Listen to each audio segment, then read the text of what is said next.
Hello बच्चों, कैसे हैं आप सब। आई होप आप ठीक होंगे। तो आज अपन प्रीवियस क्लास में जो अपन ने पढ़ा था हेनरीज लॉ, हेनरी का नियम पढ़ा था अपन ने, उसके लिमिटेशंस डिस्कस करने वाले हैं यहाँ पर। ठीक है, तो लिमिटेशंस आपके सामने लिखी हुई है, एक बार आप इसे रीड कर लीजिए। थोड़ा सा मैं जो हेनरी का नियम आपने पहले पढ़ा था उसे इंट्रोड्यूस कर देता हूँ यहाँ पर दोबारा से, ताकि आपको याद आ जाए। अपन ने हेनरी का जो नियम पढ़ा था उसमें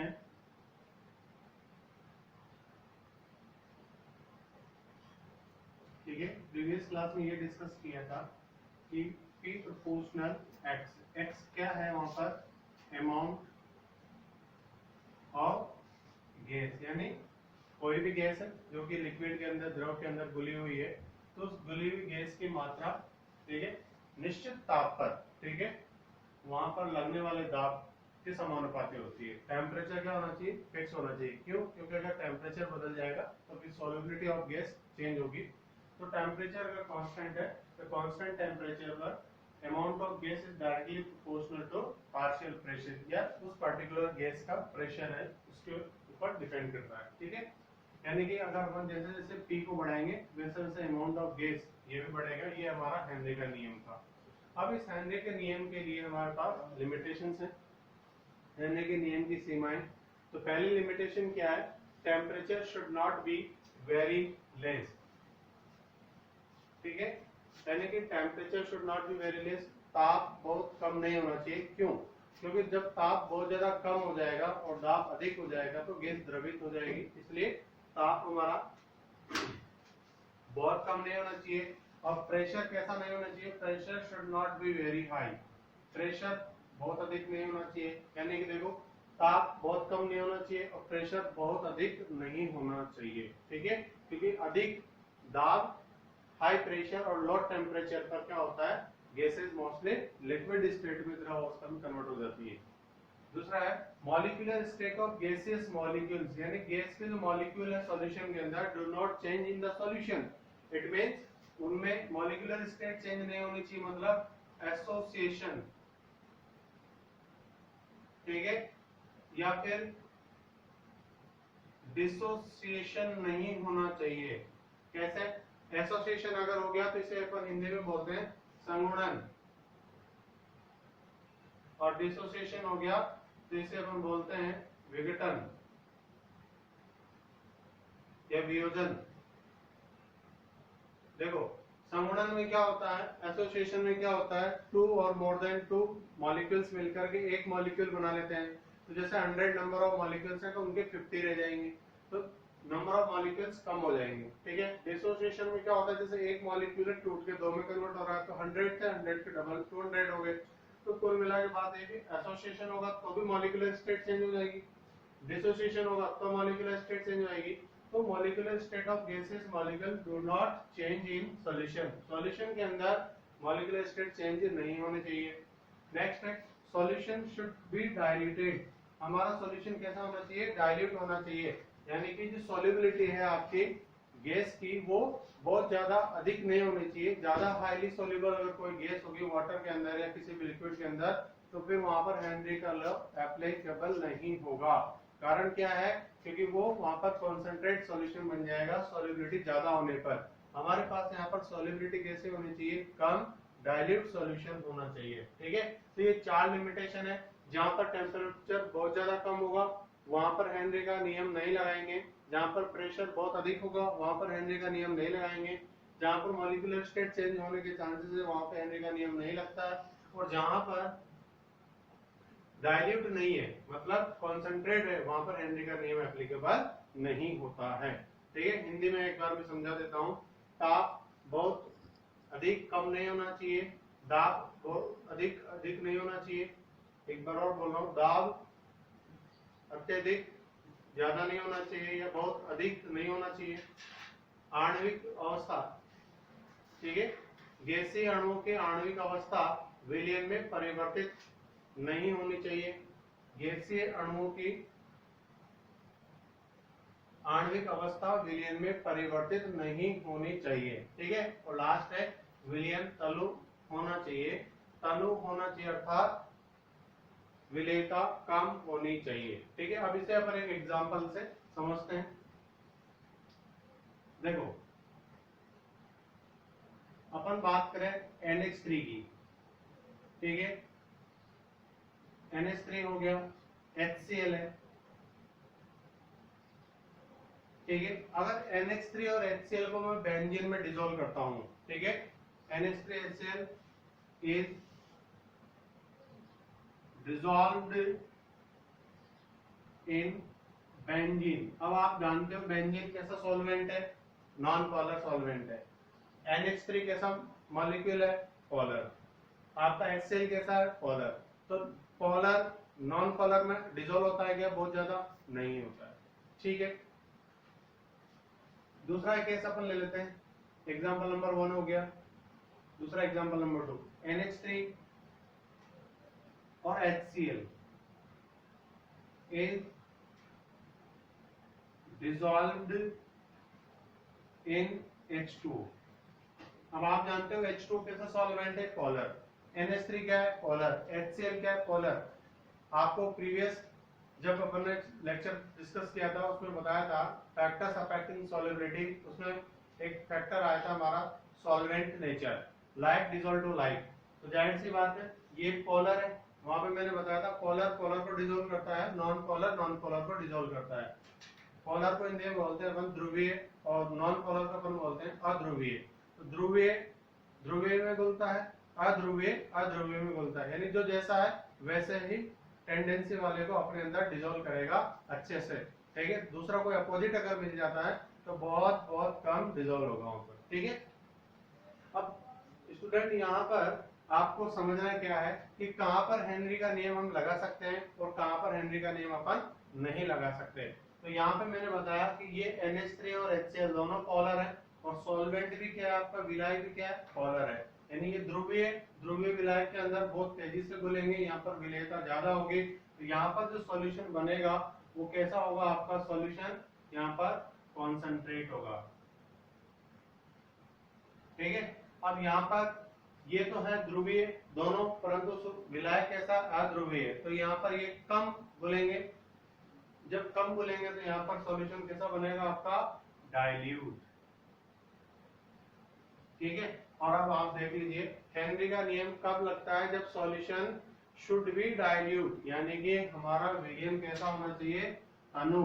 तो एग्जांपल नंबर 1 में अपन कह सकते हैं कि जब NH3HCl को बेंजीन में घोला जाए तो वहां पर हेनरी का नियम लागू होगा, ठीक है। परंतु यदि बेंजीन और HCl को जल में घोला जाए तो वहां पर हेनरी का नियम लागू नहीं होगा, क्योंकि यहाँ पर सांद्र विलयन बनेगा, विलयन में विलेयता बहुत अधिक है और यहाँ पर हेनरी का नियम लागू नहीं होगा। तो अब आपको समझ में आ गया होगा कि हेनरी के नियम की सीमाएं क्या होती है और किस तरह से अपन इनको लागू करते हैं, ठीक है। तो ये हमारे पास हेनरी के नियम की सीमाएं हैं। 4 लिमिटेशन से बोर्ड के अंदर कई बार डायरेक्टली 1 नंबर में पूछी जाती है, हेनरी के नियम की कोई 2 सीमाएं लिखिए, कोई 1 सीमा लिखिए, तो आपको उदाहरण से वहां पे देखना होगा, ठीक है। इसके बाद अपन नेक्स्ट हेनरी के नियम के एप्लीकेशन भी देखेंगे। भले से आपकी बुक में वो दे नहीं रखे हैं टेक्स्ट बुक के अंदर, बट हेनरी के नियम के जो एप्लीकेशन है वो कई बार पूछे जाते हैं।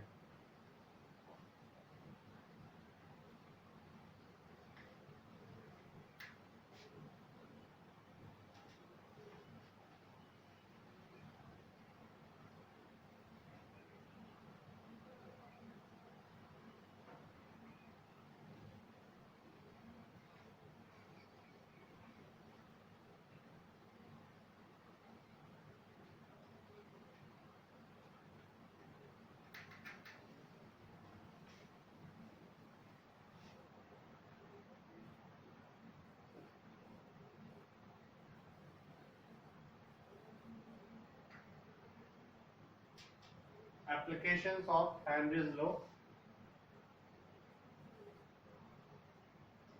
हेनरी के नियम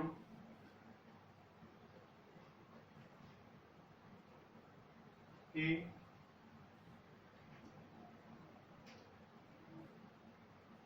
उपयोगिता, ठीक है। देखो ऑल cold drinks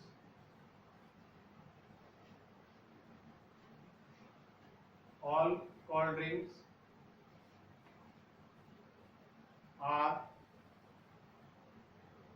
sealed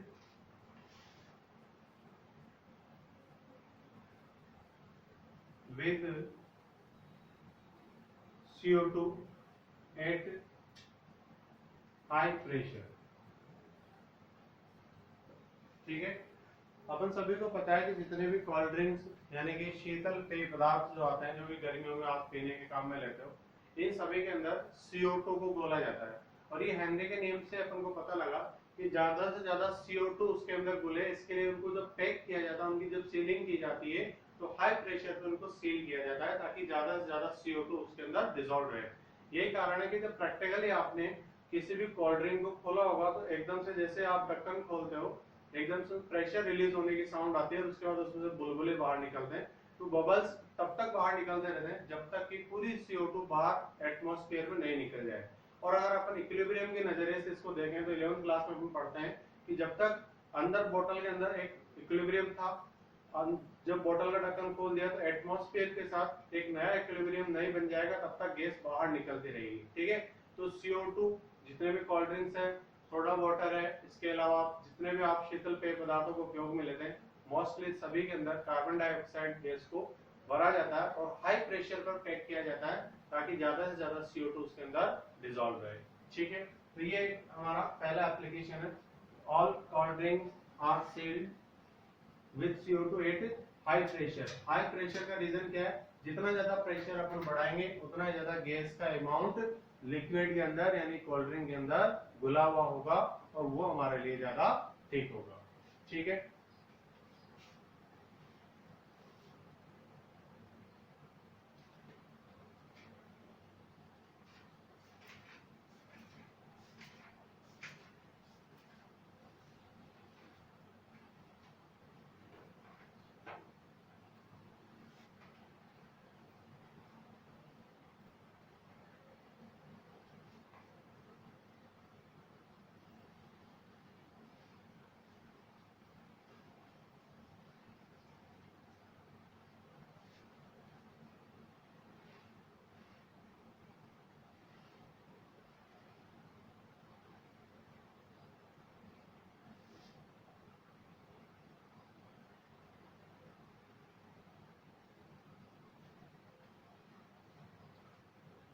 दूसरा एप्लीकेशन है हमारा कि जब जल को उबाल करके ठंडा करके वापस पिया जाता है तो उसमें से जितने भी हानिकारक गैसें जो होती है, हार्मफुल गैसेस, ठीक है, वो उसमें से पृथक हो जाती है। अब जल को गर्म करने पर उसमें से हार्मफुल गैसेस बाहर कैसे निकल जाती है। देखो, इन जनरल अपन बात करते हैं कि जो वाटर है उसके अंदर ऑक्सीजन के साथ साथ अदर गैसेस भी घुली हुई है।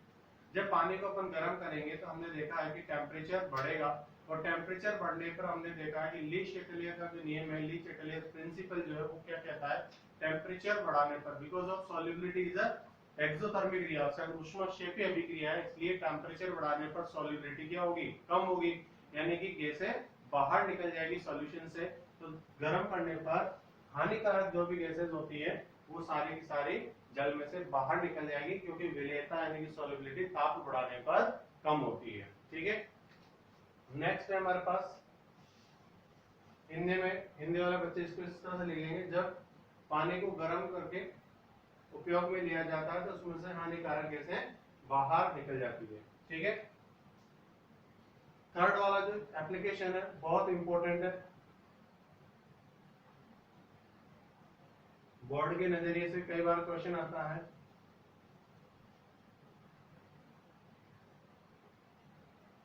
एनोक्सिया, ये एक फिनोमेना है एनोक्सिया। ठीक है, तो डायरेक्टली पूछा जाता है कि एनोक्सिया क्या है। ठीक है, बोर्ड एग्जाम के अंदर तो क्या होता है कि अधिक ऊंचाई वाली जगहों पर, जैसे बहुत ऊंचे ऊंचे जो पहाड़ है, जैसे हमारी आर्मी सर्वाइव करती है काफी ऊंचे पहाड़ों के ऊपर, तो वहां पर ओटो का जो दाब है वो कम हो जाता है। ठीक है, जब आंशिक दाब कम हो जाता है तो हमारे वहां पर जो भी आर्मी के जो सोल्जर्स होते हैं, जो जवान होते हैं, उनके ब्लड के अंदर ऑक्सीजन गैस जो है उसकी सॉल्युबिलिटी कम हो जाती है। ठीक है। ऑक्सीजन गैस की सॉल्युबिलिटी कम होने से उनके जो टिश्यूज है, जो सेल्स है, उनको ऑक्सीजन की सप्लाई भी कम होती है। इस कारण उनको एक चिड़चिड़ापन हो जाता है और एक सोचने की जो क्षमता होती है, जो निर्णय क्षमता होती है, वो एकदम बाधित हो जाती है। इस फिनोमिना को बोला जाता है एनोक्सिया। ये कारण होता है कि उनको रिपीट किया जाता है बार बार, जैसे किसी एक की ड्यूटी लगाइए हाई एल्टीट्यूड्स और ऊंचे पहाड़ों पे, फिर दूसरी यूनिट की ड्यूटी लगा देंगे बहुत जल्दी। अगर लंबे समय तक उनको इसी एनवायरमेंट में रखा जाएगा तो उनके धीरे धीरे उत्तक जो होते हैं, उनकी जो कोशिकाएं जो होती है, उनमें ऑक्सीजन की सप्लाई कम होगी और इस कारण उनको सोचने की जो क्षमता है वो प्रभावित होगी और इसे फिनोमिना को बोलते हैं अपन एनोक्सिया। ठीक है, तो हिंदी में सिस्टमेटिक आप लिख लीजिए, इंग्लिश में मैं यहाँ पे लिख रहा हूँ।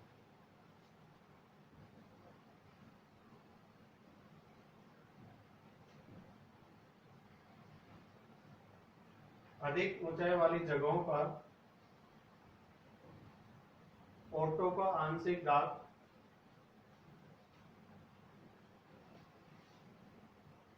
अधिक ऊंचाई वाली जगहों पर ओटो का आंशिक दाब सतही स्थानों की तुलना में कम होता है। अतः इन स्थानों पर रहने वाले लोगों के रुधिर तथा उत्तकों में ओटो की सांद्रता कम होती है, जिसके कारण ये लोग कमजोर होते हैं तथा स्पष्ट रूप से सोच नहीं पाते हैं, इसे एनोक्सिया कहते हैं।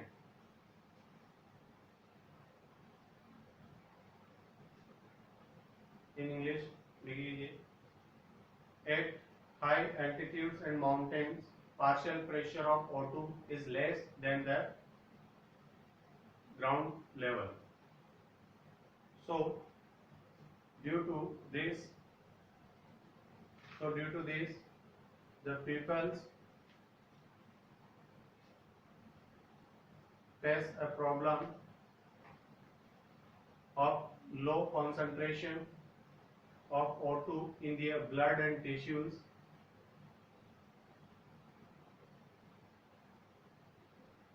Full stop. The low concentration of O2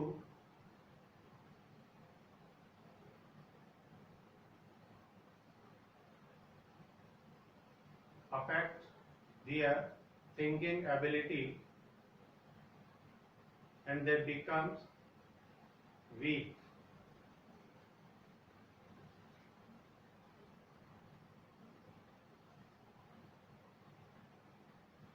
Full stop. This phenomena is called anoxia.